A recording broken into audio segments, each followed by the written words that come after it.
ये radio Pakistan podcast है। On 5th February, on Kashmir Solidarity Day, we have renowned diplomat Sardar Masood Khan Sahab with us in our studios. His role to promote the Kashmir cause globally is remarkable, and we appreciate that, sir, that at UN particularly, you have been speaking for this cause so intelligently and pursuing the case of oppressed people of Kashmir. And what were the results when you look at your efforts, keeping in view the history of this conflict, which is the root cause of all contentions between India and Pakistan? Well, thank you so much for inviting me to Radio Pakistan. I have a very close association with this organization. As a young man, I served here as a broadcaster, so I always have very fond memories and reminiscences of this broadcasting organization. So thank you so much for receiving me today. Second, we were talking on the eve of the 5th of February, which is the Kashmir Solidarity Day. And Kashmir Solidarity Day is being observed not only in Pakistan and Azad Kashmir and the Indian occupied Jammu and Kashmir, but all over the world, probably in 100 cities across continents. People would be gathering and they would be talking about Kashmir, analyzing the issue and demanding justice for the besieged and brutalized people of Jammu and Kashmir. And the signal that is going from Islamabad, Muzaffarabad, and from all the capitals around the world to the people of Jammu and Kashmir is that we are with you. And we believe that our cause, their cause is just. And the United Nations, the international community, major powers should step forward to restore the rights of the Kashmiris, which have been trampled for 77 years. This is an injustice which must be corrected and redressed. Now, let me in the United Nations, whether it was the Human Rights Council or whether it was the United Nations General Assembly or its subsidiary committees or Organization of Islamic Cooperation, we've been raising this issue. I have been raising it in different capacities, but my colleagues, the Foreign Office of Pakistan, Pakistan's leaders, Kashmiri leaders have been going to these forums and they have been raising this issue. We have raised awareness about the rights of the Kashmiri people and the urgency to give them statehood, to give them sovereignty, to give them their choice.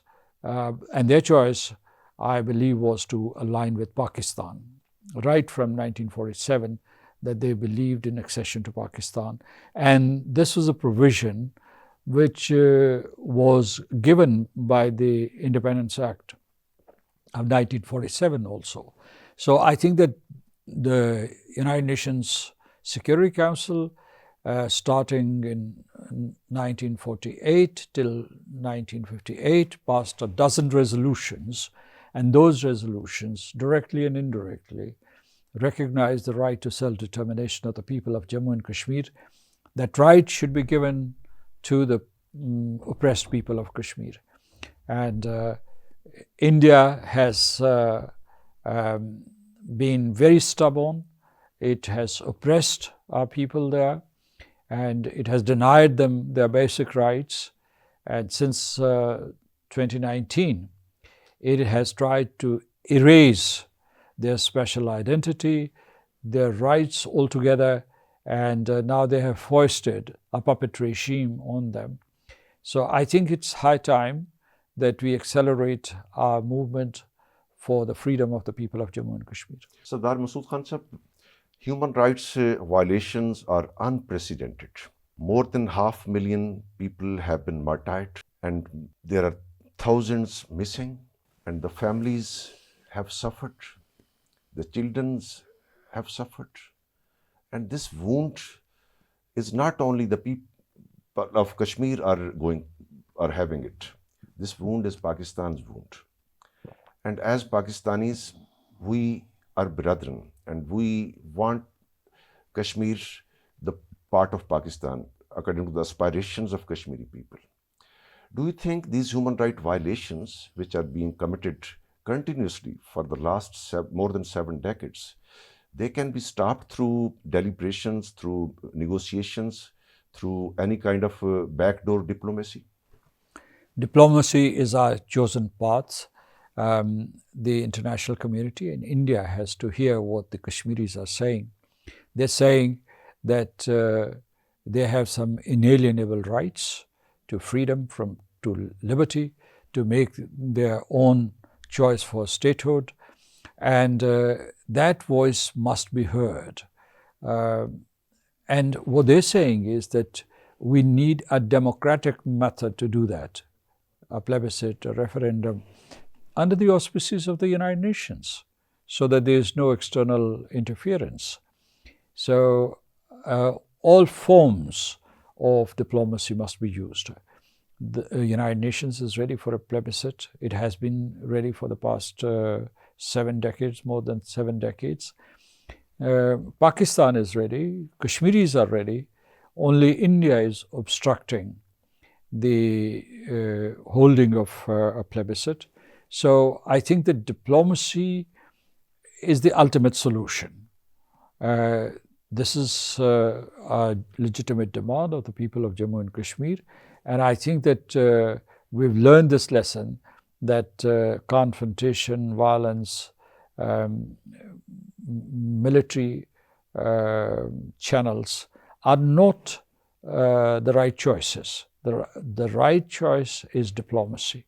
And we must persevere in our diplomatic outreach to the multilateral institutions, also to continue to make effort for bilateral engagement if India is responsive, and we should not rule out the possibility of third-party mediation. Under Shimla Agreement, the both countries decided to negotiate it bilaterally, and but that Shimla Accord has become also a hurdle, because third-party mediations are not accepted by India after Shimla Accord. And confrontation is going on starting from 47, then Siachen, Kargil, and so many conflicts and the war is simmering on line of control. And Pakistan has been raising this issue on global international level. You yourself, sir, have been raising this issue. Do you think that world community can play some role after that Shimla Accord and third-party mediation? There's misunderstanding about the Shimla Agreement, and India misinterprets it habitually because it wants to push its agenda of denying the rights of the Kashmiris. In the Shimla Agreement, if you read the text, there's no declaration that this issue has become bilateral only between India and Pakistan. We cannot exclude the people of Jammu and Kashmir. In any case, it's a trilateral issue. It's about the destiny of 20 million people of the territory. And second, India is disingenuously trying to project Shimla Agreement as a bilateral agreement. But if you read the text of this accord, nowhere is it written that it's a bilateral agreement, that there's an agreement only between India and Pakistan. We can't exclude the people of Jammu and Kashmir because the whole dispute is about their destiny, the destiny of more than 20 million people in a big territory. It's not a small territory. So, and according to the United Nations Charter, even if there is a bilateral agreement, that doesn't exclude the intercession of the United Nations or the application of the UN Charter and its provisions.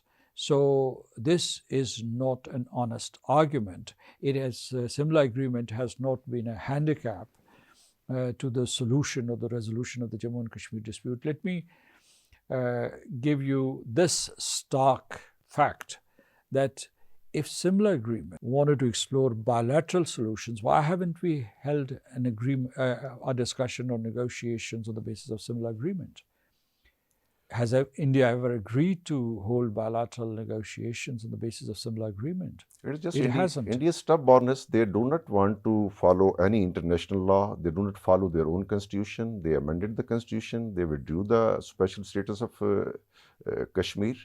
And in this scenario, what is the future of conflict, how it can be resolved, and particularly on this day, what is your message, sir, for the people of Kashmir? I would say that Kashmir was a flashpoint in 1947. It's a flashpoint today between Pakistan and India, two nuclear weapon states. And I think it's imperative for India and Pakistan, also for the international community, to find a solution of this dispute. And it should not become a blind spot for the international community, because without addressing this issue, the international community and the region remains accident prone. My message to the people of Jammu and Kashmir is that we are standing by you, we're standing with you, we'll support your struggle for freedom and self-determination. And the people of Pakistan and the people of Azad Kashmir, they will not lose heart, they will not become despondent. We will always be with you. This is our shared journey, and we'll complete it till the people of Jammu and Kashmir get their liberty and freedom. Thank you very much, Sardar Masood Khan Sahab. Listeners, today on 5th February, we had the voice of Kashmir, the former president of Azad Jammu Kashmir, renowned diplomat, and a very passionate diplomat who has been raising his voice on UN and so many other forums for the Kashmiri cause. Thank you very much, sir, for sparing Thank you, your I time. appreciate it.